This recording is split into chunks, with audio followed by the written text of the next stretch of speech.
Commençons par le commentaire.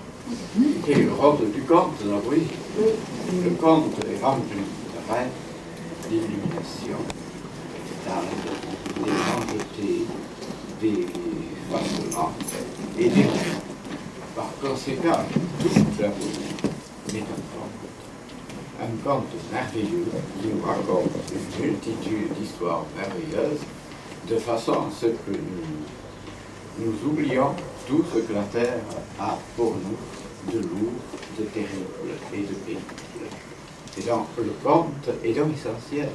Il n'existe peut-être pas un seul grand poème dans lequel il y ait un conte, une histoire merveilleuse, faite pour des enfants. Étant donné que si nous ne conservons pas jusqu'à la fin de notre vie l'innocence et la pureté des enfants, nous ne serons jamais arrivés à l'illumination. Une histoire m'a fait beaucoup amuser, je crois. C'est peut-être celle d'Anatole France, c'est peut-être raconté.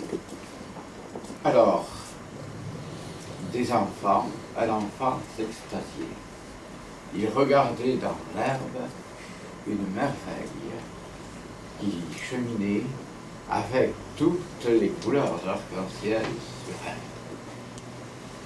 Et un passant arrive, entend les cris d'émerveillement de l'enfant, ouvre, il était en train de faire son journal, ferme son journal et regarde. Et il dit, ce n'est qu'un scarabée.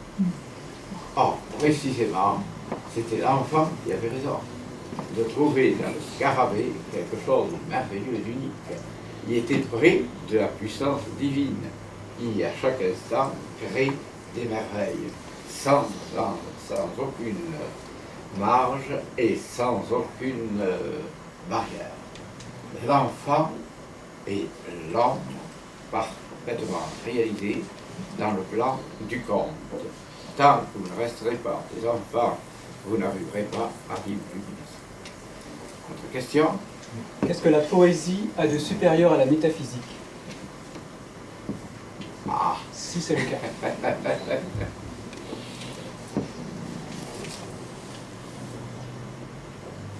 Le véritable poète est à la fois prophète et métaphysicien. Il ne peut pas être autre chose. Alors, étant philosophe, étant métaphysicien, étant artiste, il n'y a par conséquent rien qui s'oppose à la poésie, soit la première avec toutes les forces, attendu qu'elle contienne déjà la métaphysique. Un poète qui n'a pas de métaphysique est un poète. Il ne peut pas exister. Il n'est pas un poète. Il sera ce qu'on voudra, mais pas un être transcendant, pénétré de poésie. Mais où est la métaphysique dans la poésie? Mais partout.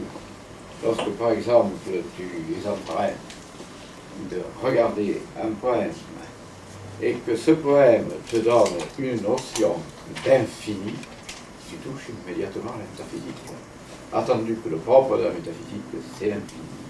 S'il te donne une impression de renaissance, tu touches encore la métaphysique. La métaphysique contient l'infini, contient la renaissance, contient l'éternité, contient l'absolu. Et c'est très exactement ce que contient la poésie.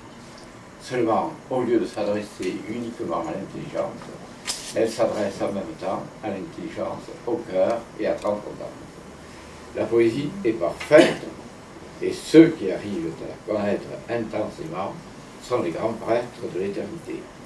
Les autres ne sont que de petits, comment dirais-je, enfants de cœur.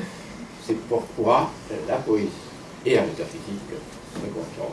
Il n'y a jamais opposition entre les grandeurs. Quand tu penses à Dieu, tu penses à être éternel, il l'est. Tu penses à être infini, il l'est.